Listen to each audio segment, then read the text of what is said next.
Olá pessoal, tudo bem? Vamos lá, vamos começar então a nossa 10ª aula de espaços métricos, né? Onde a gente vai dar sequência enfim, aos temas aí que a gente já vinha estudando, né? E agora a gente vai começar a estudar, na verdade a gente vai dar continuidade ao estudo das sequências em espaços métricos, tá certo? Então na aula passada a gente já viu uma série de definições, né? A gente já viu que uma sequência em um espaço métrico nada mais é do que uma função que sai do conjunto dos números naturais e chega no espaço métrico, né? A gente já viu o que vinha a ser uma sequência ser convergente, tá certo? A gente definiu o que era uma sequência ser limitada, né? E aí agora a gente vai começar... A gente já viu que também em espaços métricos, o limite de uma sequência quando existe, ele é único, tá certo? Que é uma coisa muito importante, até porque eu falei para vocês que não é uma propriedade geral que valha, por exemplo, para todos os espaços topológicos, ok? Isso vale, na verdade, para uma certa categoria de espaços topológicos, dos quais os espaços métricos estão incluídos, tudo bem? Muito bem. Bom, agora vamos começar a nossa aula aqui provando um resultado bastante interessante, e ele também é basicamente uma generalização de um resultado que vocês já devem ter visto no curso de análise na reta, onde vocês provaram, vocês certamente viram a demonstração de que na reta real, toda sequência, se uma sequência é convergente, então toda subsequência dessa sequência converge e ela converge para o mesmo ponto que é o limite da sequência geral, tá certo? Então, em espaços métricos, a mesma coisa vale, ou seja, se você tem uma certa sequência, se você sabe que xn é uma sequência que converge para um certo ponto A, tá certo? Do espaço métrico, então toda subsequência dessa sequência também é convergente e o faz para o mesmo ponto A. Tudo bem? Muito bem, é isso daí que a gente quer provar. Como que nós vamos fazer isso? Utilizando a definição, porque é a única coisa que nós temos para usar até esse momento. Tá legal? Então, muito bem. Vamos considerar aqui, então, para a gente aqui na nossa demonstração, xn é uma sequência de pontos num espaço métrico, tá certo? E é uma sequência que converge para um certo ponto A do espaço métrico. E aí a gente vai considerar xnk uma subsequência qualquer dessa sequência, ok? Lembrando, pessoal, que uma subsequência de uma sequência nada mais é do que uma restrição daquela função que determina a sequência em si a um subconjunto infinito dos naturais, ok? Então essa sequência aqui, ela está associada a uma função que está definida dos naturais chegando em n, que pega um número natural m, n, e associa a esse número natural o ponto do espaço métrico x subíndice n, ok? E aí qualquer restrição dessa função a um subconjunto infinito dos naturais é o que a gente chama de uma subsequência, beleza? Então muito bem, veja bem, olha, como a sequência xn ela converge para A, ou seja, como o limite de xn, né, quando n vai para infinito é igual a A, então isso significa que para todo epsilon positivo existe um n0 natural, de tal forma que, se n for maior ou igual do que n0, então a distância de xn até A é menor do que epsilon, ok? Essa foi a definição de convergência da sequência xn que nós vimos na aula passada, né? Muito bem, aí o que acontece? Essa subsequência xnk, nós sabemos que Nós sabemos que, por exemplo, se você chamar de x a função que determina a sequência xn, ou seja, se x for uma função de n em m, de tal forma que ela pega n natural e leve em x de n, que a gente define como sendo x subíndice n, tá certo? Então você sabe que essa subsequência xnk vai ser a restrição dessa função x a algum subconjunto infinito dos naturais. Então aqui a gente está dando um nome para esse subconjunto. Eu estou chamando de n' o domínio dessa subsequência xnk, tá certo? E, conforme a definição de subsequência que a gente viu na aula passada, você sabe que, pelo fato de que o conjunto dos números naturais é um conjunto totalmente ordenado, você consegue colocar todos os seus elementos, você consegue, dado um subconjunto qualquer do conjunto dos números naturais, colocar esses elementos em ordem, ok?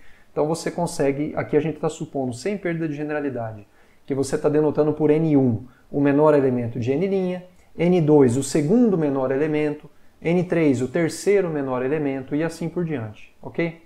Então essa daqui é quando você escreve xnk como sendo uma notação para uma subsequência, subentende-se que o n' ele se escreve dessa forma aqui, tá? Que é o domínio da subsequência. Então, vamos denotar por n' o domínio dessa subsequência xnk, tá certo? Bom, a gente sabe que por definição de subsequência, esse conjunto n', ele é um conjunto infinito. Ele tem infinitos números reais, infinitos números naturais, ok?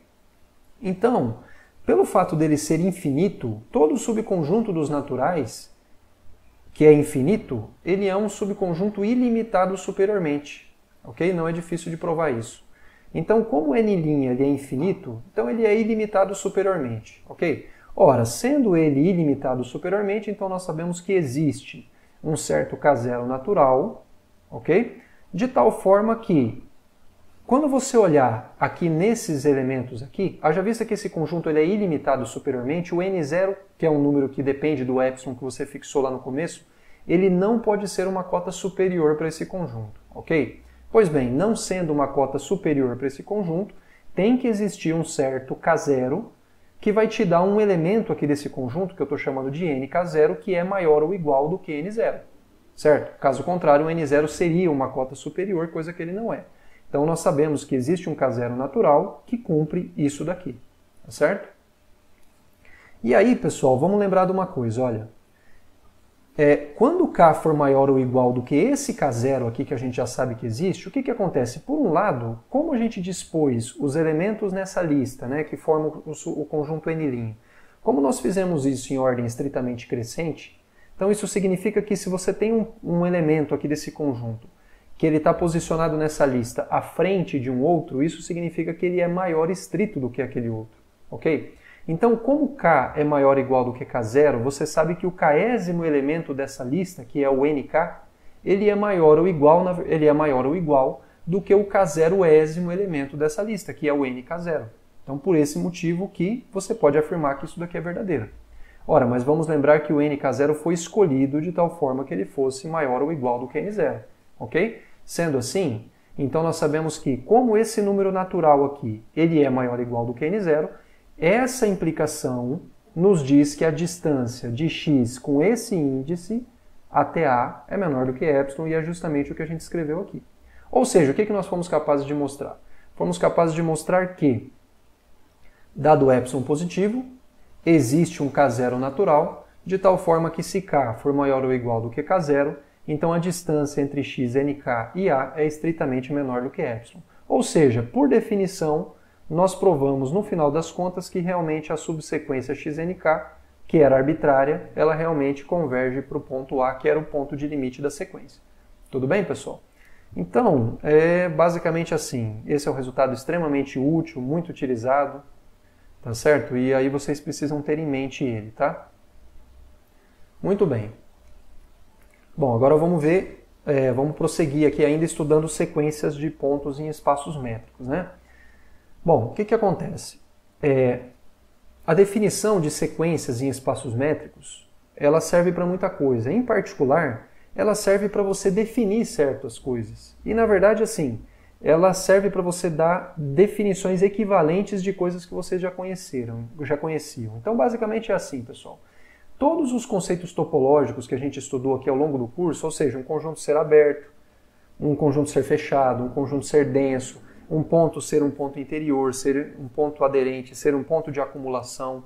Tudo isso, ele poderia ter sido definido em termos de sequências, tá certo? Se a gente tivesse definido lá no começo o conceito de sequências, a gente poderia de maneira equivalente dar essas definições que eu estou falando, utilizando-se de sequências, ok? Inclusive a definição de continuidade de funções, tá certo? E isso é justamente o que é provado nessa primeira proposição dessa seção. Então agora a gente vai estudar a seção Convergência e Topologia, que basicamente o que ela faz é estabelecer, digamos assim, as relações que existem entre sequências convergentes, tá certo? E os conceitos topológicos aqui que a gente estudou, tipo um conjunto ser aberto, ser fechado, esse tipo de coisa. Tá legal, pessoal? Então a gente vai ver aqui nessa seção como todos os conceitos topológicos estudados até o momento, eles podem ser expressos em termos de sequências, tá? Então a gente vai começar com um dos mais importantes aí, que é a definição de continuidade de funções, ok? Então vamos considerar que f uma função de m em n, tá certo? Entre dois espaços métricos. E aí o enunciado dessa proposição é o seguinte: f é uma função contínua num certo ponto A do domínio, se e somente se para toda sequência no domínio que convirja para o ponto A, f de xn converge para o ponto f de A. Ou seja, uma função ela é contínua em um certo ponto A, se e somente se ela leva sequências convergentes para A em sequências convergentes para f de A. Tudo bem, pessoal? Então, essa que é a ideia dessa sequência, dessa proposição. Então, se a gente fosse fazer, digamos assim, um desenho, né, uma representação geométrica do que está acontecendo, se você considerar que M, o domínio, né, e aqui o contradomínio dessa função, e se você tiver f, uma função entre as duas, então você sabe que essa função f ela é contínua nesse ponto A, se e somente se para toda sequência xn em M que convirja para a imagem dessa sequência pela função f ela precisa convergir para f de A. Certo? Então isso aqui é a sequência xn que converge para A, enquanto que isso aqui é a sequência f de xn que converge para o ponto f de A. Enquanto essa daqui converge para A, essa daqui converge para f de A. Ok, pessoal? Então, basicamente, é isso aí que a gente quer demonstrar. Vamos ver como que é que a gente faz essa demonstração. Bom, o que nós sabemos, né? A gente quer provar um se e somente se. Então, a gente quer provar que uma função é contínua num ponto A. Quer dizer, a gente quer provar que se uma função é contínua num ponto A, então, dado uma sequência qualquer em M que convirja para A imagem dessa sequência pela função f é uma sequência que converge para f de A. Ok? Nós gostaríamos de provar isso. E depois provar a volta também. Então vamos fazer primeiro a ida, onde a gente vai supor que f é uma função contínua no ponto A, e a gente vai pegar xn, uma sequência arbitrária, lá no domínio, que convirja para A. Tudo bem? E aí o que a gente vai tentar provar aqui é que f de xn é uma sequência que converge para f de A. Tudo bem?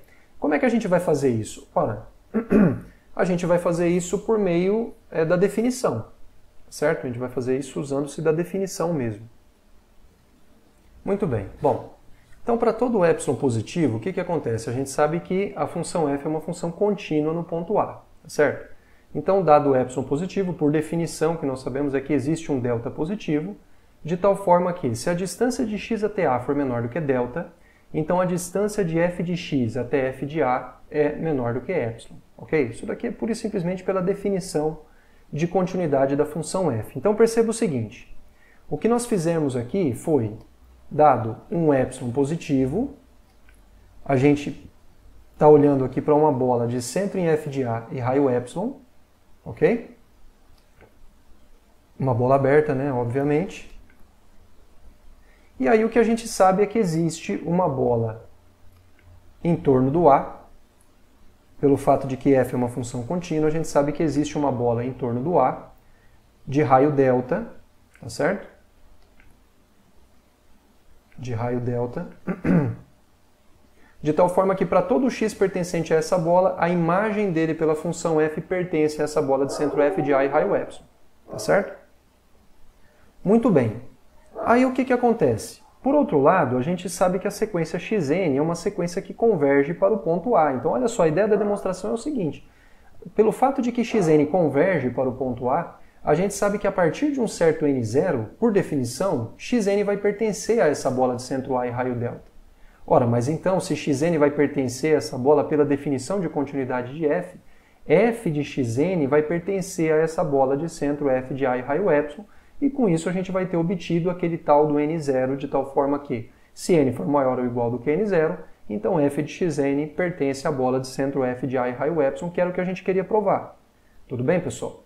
Então aqui, basta a gente finalizar aqui a demonstração usando a definição de continuidade de xn. Então veja, como o limite de xn é A, então para esse delta que está definido aqui em cima, a gente sabe que existe um certo n0, de tal forma que se n for maior ou igual do que n0, então a distância de xn até A é menor do que delta, tá certo? Ora, mas quando a distância de um elemento do domínio até A é menor do que delta, então isso significa que a distância entre f desse cara até f de A é menor do que epsilon. Então, como xn dista de A menos do que delta, xn satisfaz essa proposição, Como consequência, essa proposição é satisfeita quando a gente substitui x por xn, e, portanto, isso aqui é verdadeiro. Ou seja, o que foi provado aqui? Que dado o epsilon positivo, existe um n0 de tal forma que, se n for maior ou igual do que n0, então a distância de f de xn até f de a é menor do que epsilon, e como consequência disso, f de xn realmente converge para f de a. Tudo bem? Muito bem, então aí tranquilo, basicamente usa a definição de continuidade, a definição de convergência da sequência e está feito, não é isso?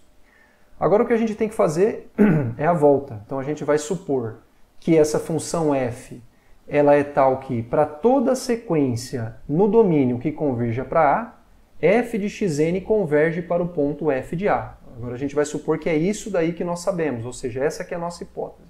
E o que a gente quer provar é que a função f ela tem que ser contínua nesse ponto a. Tudo bem? Então, o nosso objetivo na volta, a tese na volta, é provar que f é uma função contínua no ponto a.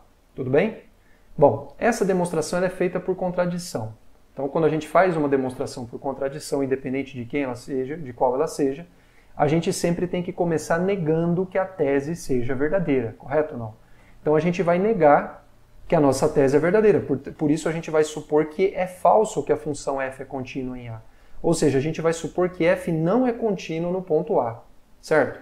Bom, mas o que significa f não ser contínuo no ponto a? Bom, para isso a gente precisa lembrar o que significava f ser contínuo no ponto a. Então vamos lembrar que a f era contínua no ponto a se para todo epsilon positivo existia um... Opa, na verdade era assim, desculpa.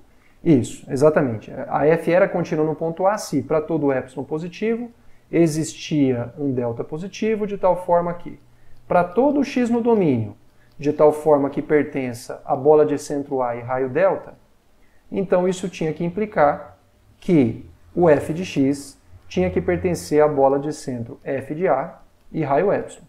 Isso que significava a função f ser contínua no ponto A. Então ela não ser contínua no ponto A significa que o que vale é a negação disso, certo? E a negação disso ficava como? Ora, isso aqui é uma proposição composta e quando você nega é assim, o que é para todo vira existe, o que existe vira para todo, e o que você tem, e a sentença aberta, na verdade, vai virar a negação dela. Então a proposição fica assim. Existe um epsilon positivo, se e somente se. Existe um epsilon positivo, tal que, para todo delta positivo, isso aqui é falso, essa implicação é falsa. Ora, para essa implicação ser falsa, tem que existir um x que cumpre isso e que não cumpra isso, correto? Então aqui tem que existir um x, que eu vou dar o nome de x delta, certo?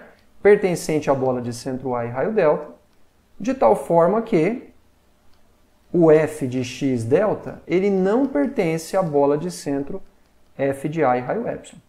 Tudo bem? Então é isso daí que tinha que acontecer.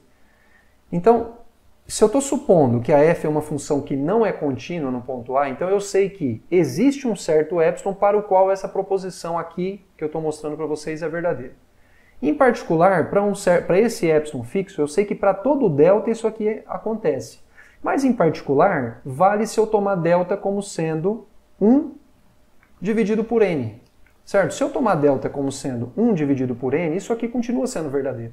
Ou seja, para delta igual a 1 dividido por n, eu sei que vai ter que existir um cara que aqui eu chamava de x delta e agora eu vou começar a chamar de xn, que vai pertencer à bola de centro A e raio delta, que para mim é 1 sobre n, de tal forma que a distância de f desse cara até o f de A é maior ou igual do que epsilon, que é o que está escrito aqui. Certo? Ora, mas então com isso o que nós fizemos?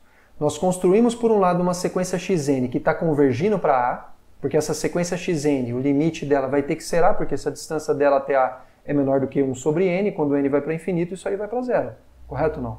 Então isso significa que o xn é uma sequência que está convergindo para A. Por outro lado, pelo fato de que a distância de f de xn até f de A é sempre maior ou igual do que epsilon, então isso significa que f de xn não converge para f de A, porque ele não está se aproximando de f de A. Tá certo? Então você tem uma sequência em xn que converge para... uma sequência em m que converge para A, de tal forma que f dela não converge para f de A. Ora, pois isso é uma contradição com a nossa hipótese. Nós estamos supondo que todas as sequências em m que convergem para A são tais que as imagens delas pela função f são sequências que convergem para f de a, e a gente acabou de construir uma para a qual isso daí não é verdadeiro. Ou seja, temos uma contradição.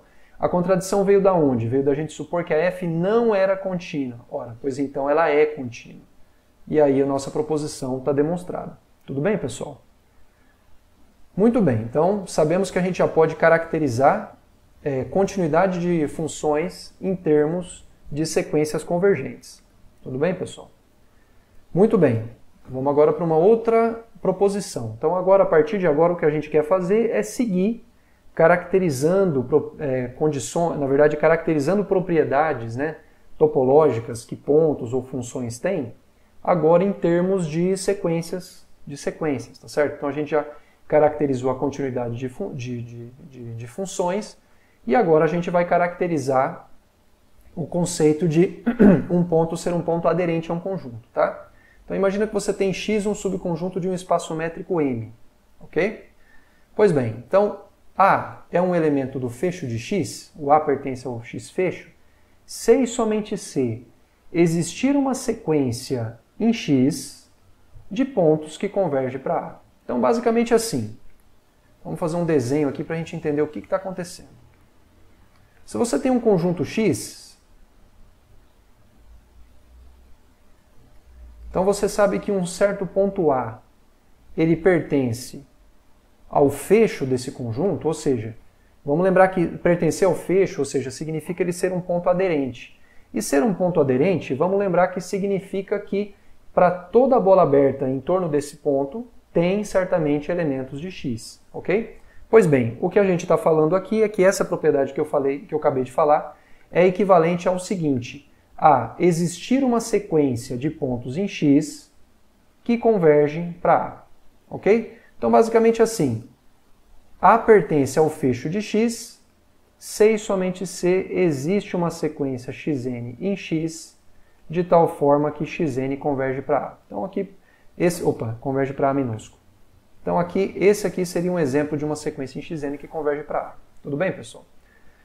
Se vocês forem ver lá no livro do Elon, de análise na reta, no capítulo 5, quando ele define o que vem a ser um ponto, o que significa um ponto ser um ponto aderente ao conjunto, é uma definição muito parecida com essa que é dada. Tudo bem? Novamente eu digo, se nós tivéssemos visto o conceito de sequências antes, a gente poderia muito bem ter definido o que era um ponto ser aderente justamente dessa forma. Por quê? Porque é uma definição absolutamente equivalente àquela que a gente deu, tá certo? E o que prova essa equivalência é justamente essa proposição. Então vamos lá, vamos provar essa proposição, tá certo? Então vamos lá, vamos provar primeiramente a ida. Então vamos pegar A, um elemento do fecho de X, ou seja, vamos pegar um ponto que seja aderente a X, tá certo? E vamos tentar provar que existe uma sequência de pontos de X que converge para A, ok?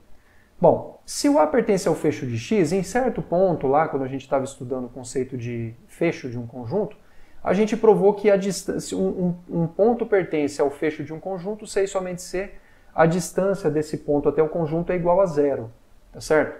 Então, se o A está no fecho de X, então nós sabemos que a distância de A até X é igual a zero. O que significa a distância de A até X ser igual a zero? Significa que a distância de A até X, vamos lembrar que era o quê? Era o ínfimo das distâncias de A até Y, onde Y minúsculo pertence ao conjunto X maiúsculo. Ok? Então, se eu estou falando que esse ínfimo é zero, o que eu estou falando então é que o zero é a maior das cotas inferiores desse conjunto. Tá certo?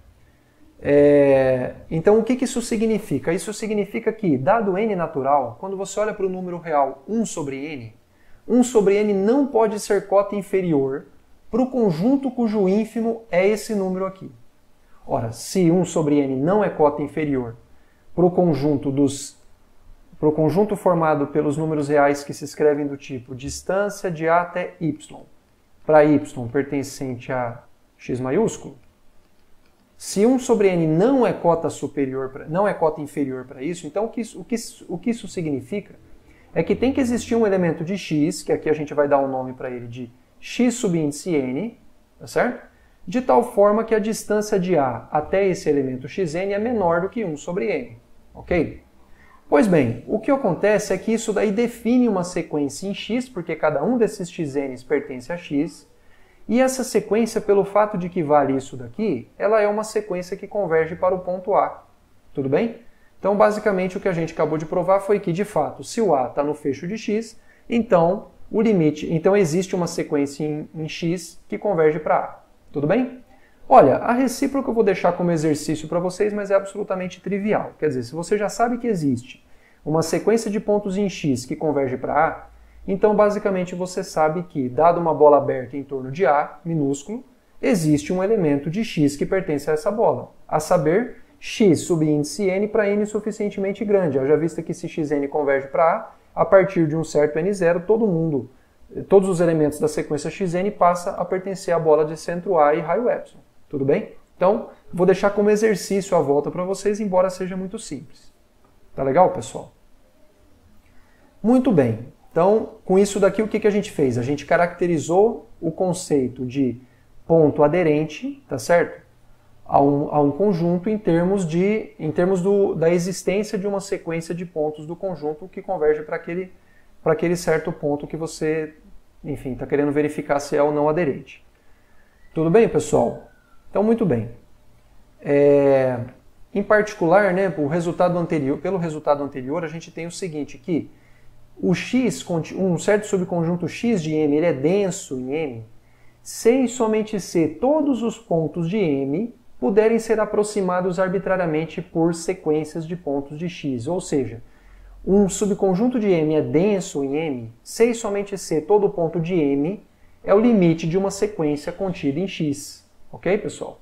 E por que isso vale? Tá? Isso vale pelo seguinte, vamos lembrar aqui pela definição de densidade, x subconjunto de M é denso no espaço métrico M, se e somente se o fecho de x é igual ao próprio M. E aí isso significa que todo ponto de M maiúsculo, para todo ponto de M maiúsculo, pelo fato dele pertencer ao fecho de x, então a gente sabe que existe uma sequência contida em x que converja para ele, tá certo? E é justamente o que está escrito aqui. Então, tenham em mente isso. Se um conjunto é denso em um espaço métrico, todo ponto daquele espaço métrico pode ser aproximado arbitrariamente por uma sequência de pontos desse conjunto. Tudo bem, pessoal? Assim como, por exemplo, todo número real, ele pode ser aproximado por uma sequência de números racionais. Por quê? Porque o conjunto dos números racionais ele é denso em R, certo? Enfim, são resultados assim muito parecidos com aqueles que vocês viram no curso de análise na reta, mas que, porém, agora valem para um contexto mais geral, né, que é o contexto dos espaços métricos genéricos. Tudo bem, pessoal? Muito bem. Bom, o corolário desse resultado, um resultado bastante simples, né, e esperado, é que F subconjunto de M ele é fechado, se e somente se o F conter todos os limites de sequências em F que são convergentes. Então, F é um conjunto fechado, se e somente se, dado qualquer sequência em F que é convergente, o limite dessa sequência tem que estar no F maiúsculo. Por quê? Porque, ora, se você pega uma sequência em F maiúsculo que converge para alguém, esse ponto, pelo resultado que a gente acabou de provar, ele é um ponto aderente a F maiúsculo. E se ele é um ponto aderente a F maiúsculo, para o F ser fechado, ele tem que pertencer a F. Tudo bem? Então, basicamente, um conjunto que ele é fechado, ele contém todos os limites de sequências convergentes que moram nesse conjunto. Tudo bem, pessoal? Muito bem. Vamos prosseguir, né? Proposição 11. O que diz essa proposição?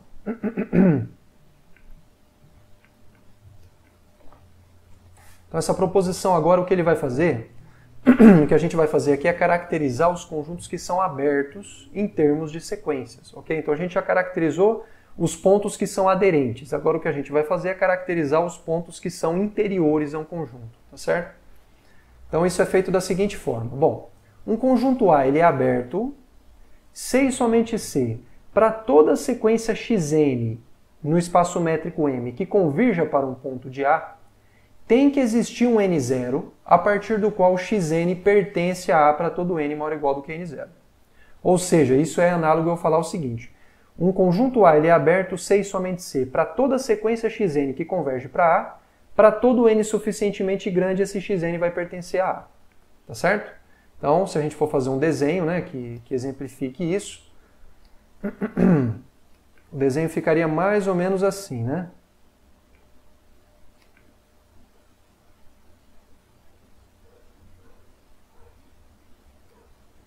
Imagina que você tem aqui um conjunto A que ele é aberto. Se você tem um conjunto que A que é aberto, o que acontece? Para toda sequência, um conjunto A é aberto, se somente ser toda sequência xn que convirja para um ponto de A, então imagina que você tem um ponto A minúsculo aqui, que ele é o limite de uma sequência de pontos de M, tá? Está aqui a sequência que está convergindo para A. Ora, para essa sequência poder convergir para A, uma hora ele vai ter que entrar dentro desse conjunto aberto e não vai mais, essa sequência não vai mais poder sair lá de dentro. Tudo bem, pessoal? Então isso aqui, no caso, essa daqui que é a minha sequência xn. Então como é que a gente prova isso? Ora, não é nem um pouco difícil, né? E nem inusitada a prova. A prova é muito simples. Ora, o que acontece? Você sabe que faz o seguinte, tem que fazer a ida e a volta, né? Então primeiramente a gente vai supor que A é um conjunto aberto e depois que de fato, né, para toda sequência xn que converge para A, então essa sequência, para todo n suficientemente grande, ela vai pertencer a A maiúsculo, e depois você vai provar que todo conjunto A que tem essa propriedade que eu acabei de falar, ele tem que ser aberto, ok? Então como é que a gente faz isso? Bom, vamos supor que A ele é um conjunto aberto, tá certo? E vamos pegar xn, uma sequência qualquer, que converge para um ponto de A maiúsculo, ok? Xn é uma sequência qualquer. O que a gente precisa provar? A gente precisa provar que para todo n suficientemente grande, xn pertence a A. Ou seja, a gente tem que provar no final das contas que existe um n0, de tal forma que se n for maior ou igual do que n0, então xn pertence a A. Tudo bem? Como é que a gente faz isso? Ora, esse ponto A, o conjunto A não é aberto? Sim. Pois então esse ponto A, que pertence ao A maiúsculo, ele é um ponto interior a esse conjunto, por definição. Sendo ele um ponto interior, nós sabemos que existe um certo epsilon positivo que te dá uma bola em torno dele, de tal forma que essa bola está inteiramente contida em A. Então, no caso aqui, imagina que isso aqui é uma bola aberta. Tá? Aqui no meu desenho está uma bola fechada, mas imagina que é uma bola aberta. Então, a gente sabe que existe uma bola de centro A e raio epsilon que está inteiramente contida no conjunto A. Ok? Ora, mas então como xn converge para A, então isso significa que para todo epsilon positivo, em particular para esse, existe um certo n0, de tal forma que se n for maior ou igual do que n0, então xn pertence à bola de centro A e raio epsilon. Ok? Ou seja, a gente conseguiu provar que para todo n suficientemente grande, esse xn que pertence a essa bola de centro A e raio epsilon vai ter que estar contido em A, porque o epsilon já foi um raio que eu peguei, de tal forma que a bola de centro A e raio epsilon ela estava contida em A. Tá certo? Então, em particular, para todo n maior ou igual do que esse n0, o xn pertence ao conjunto A, e era justamente o que a gente queria provar. Tá certo? Então, está provado que realmente, se A é aberto, para toda sequência que converge para um ponto dele, tem que existir um número a partir do qual todos os elementos da sequência ficam lá dentro. Ok, pessoal? Agora, a gente vai provar a volta, tá certo? Então, a gente vai provar o quê? A gente vai assumir agora que esse conjunto A tem a propriedade de que, para toda sequência que converge para um ponto dele, a partir de um certo n0 suficientemente grande, xn vai pertencer a A, tá certo? Isso vai ter que valer para toda a sequência. E o que a gente quer fazer é provar que o A é um conjunto aberto, tá certo? Bom, então o que a gente vai fazer? A gente vai negar a tese. Então a gente vai supor por contradição que o A não é um conjunto aberto. Ou seja, a gente vai supor, aí veja, lembre-se do que eu já falei para vocês. Negar que um conjunto é aberto não significa supor que o conjunto é fechado. Não se esqueçam disso. Se você começou a fazer uma demonstração por contradição, onde a tese é mostrar que o conjunto é aberto, e você, por contradição, supôs que o A é um conjunto fechado, eu não preciso nem ler o resto da demonstração para saber que está errada a demonstração. Tá certo? Porque o contrário de ser aberto em um espaço métrico não é um conjunto ser fechado. Tá certo? O contrário do conjunto ser aberto é ele não ser aberto. Ou seja, ele tem que ter um ponto que não é um ponto interior. Tudo bem? Então aqui a nossa tese, a nossa hipótese de contradição é o quê? É que A não é aberto. Isso é equivalente a existir um certo ponto que está em A, que não é interior a A. Ou seja, existe um certo ponto de A maiúsculo para o qual não existe uma bola, um raio que te dê uma bola em torno dele que está inteiramente contido no conjunto A. Tudo bem? Então, muito bem. Então, como A não é um ponto interior, o que a gente sabe? Eu acabei de falar para vocês que não existe um raio em torno do ponto, que te dê uma bola em torno do ponto A, de tal forma que essa bola está inteiramente contida no conjunto A. Não existe. O que significa não existir um tal raio?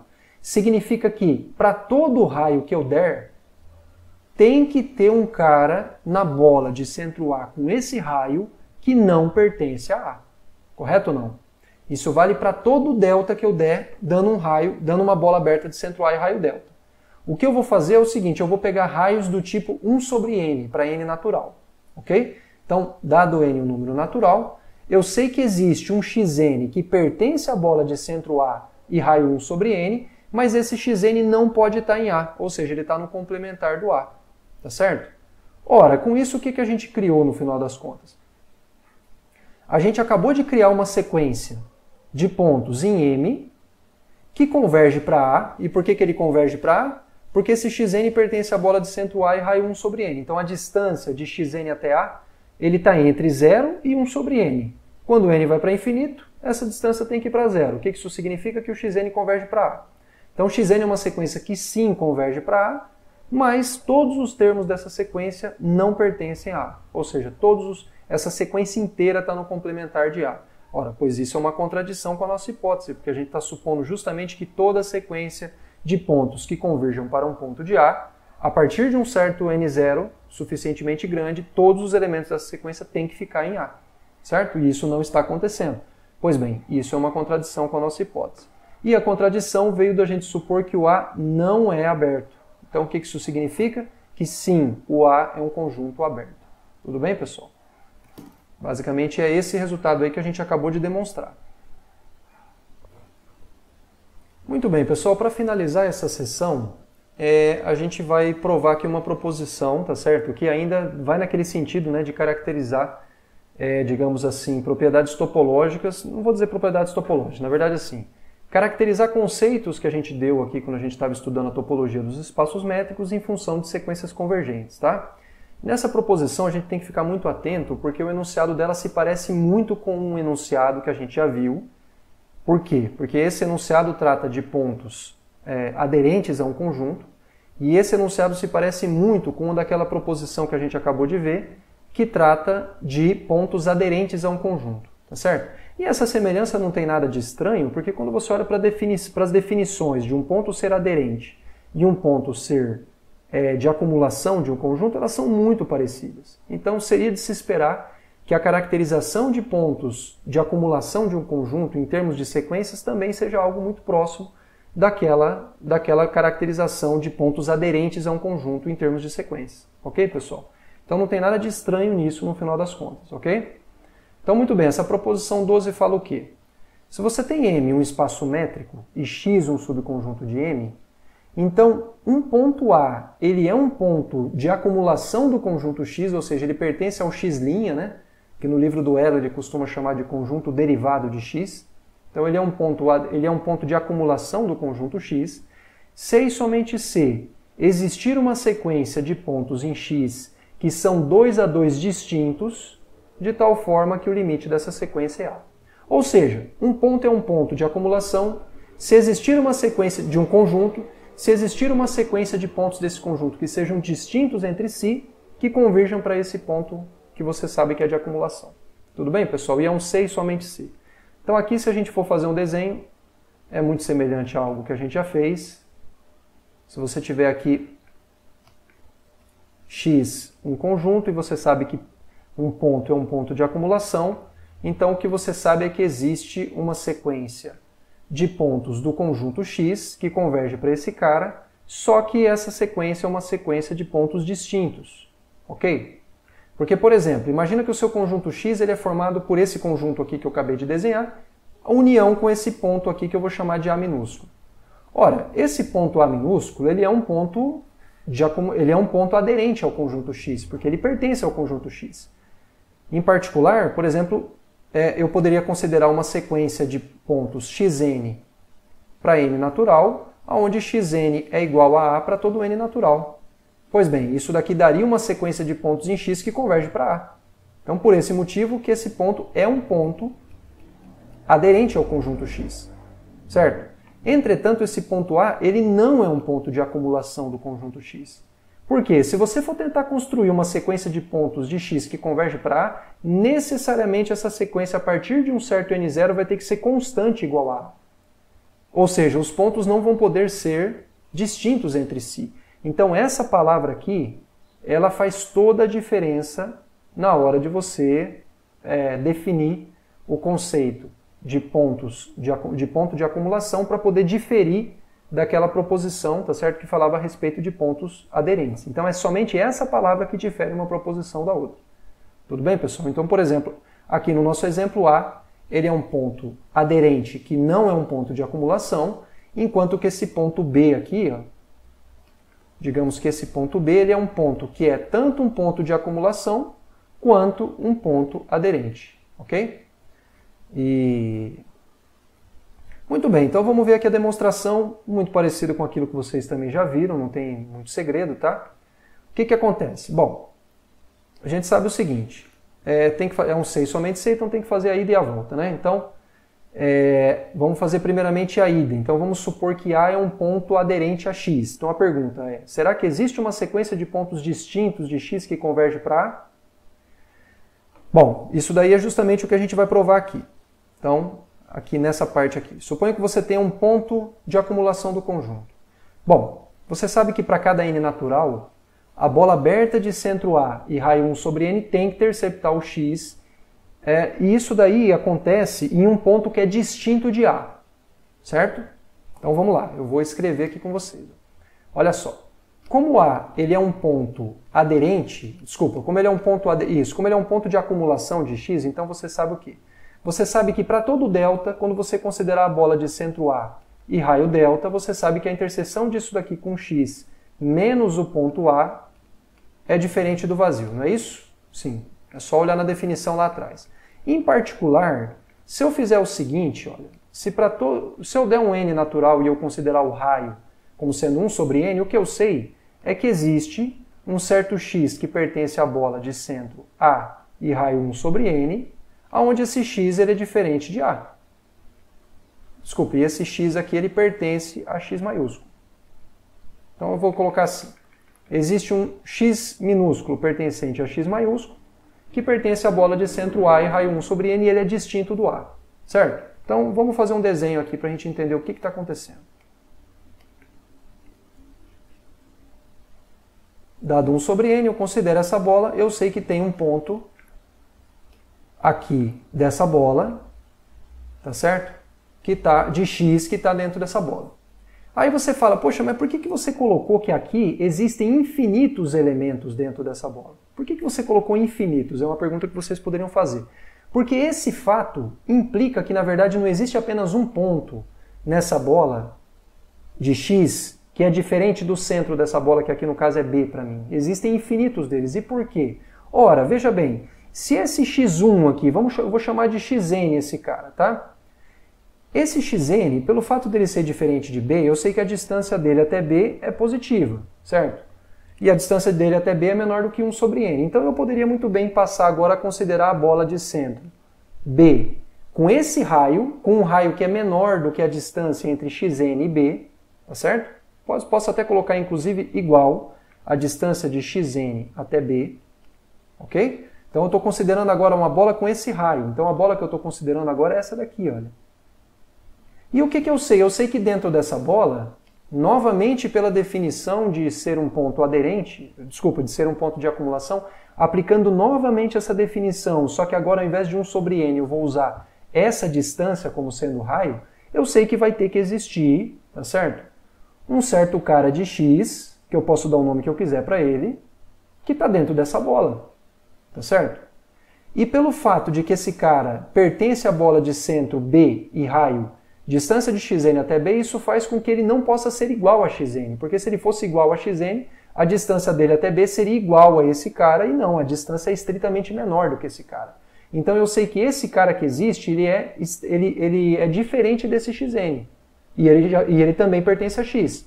Aí você faz o quê? Você repete o argumento. Ora, como esse cara está em x e ele é diferente de b, você considera a bola de centro b e raio igual a esse cara. Pois bem, então vai ter que existir um outro cara que está em x, tá certo? Que não vai poder ser igual nem ao primeiro nem ao segundo que você já tinha.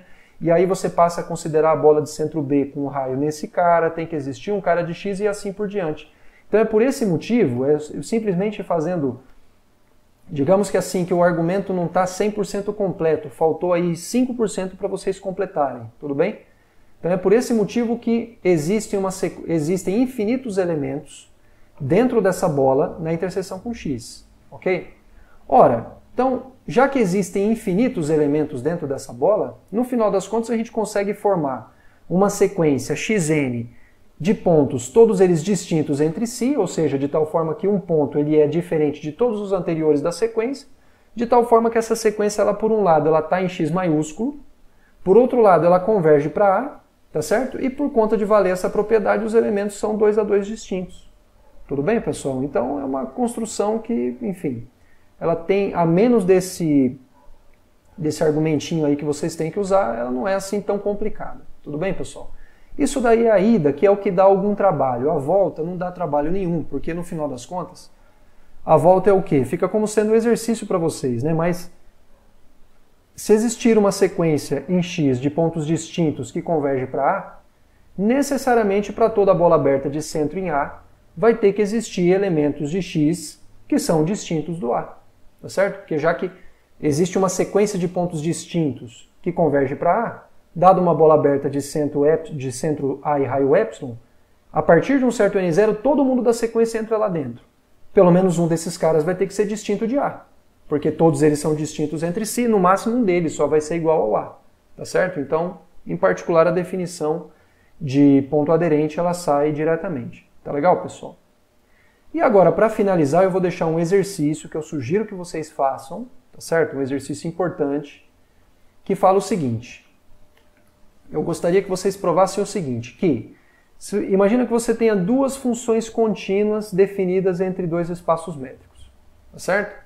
Então, se essas funções elas coincidirem em cima de um subconjunto denso de M, então elas têm que convergir, elas têm que coincidir em todo ponto de M, tá certo? Então, o que é a hipótese aqui? É que f de x é igual a g de x para todo x pertencente a x maiúsculo, onde a f e a g são contínuas e o x é denso em M, ou seja, o fecho de x é igual ao M, tá certo? E o que é a tese é que f de x é igual a g de x para todo x pertencente a M. Tudo bem, pessoal? É isso daí que eu gostaria que vocês provassem.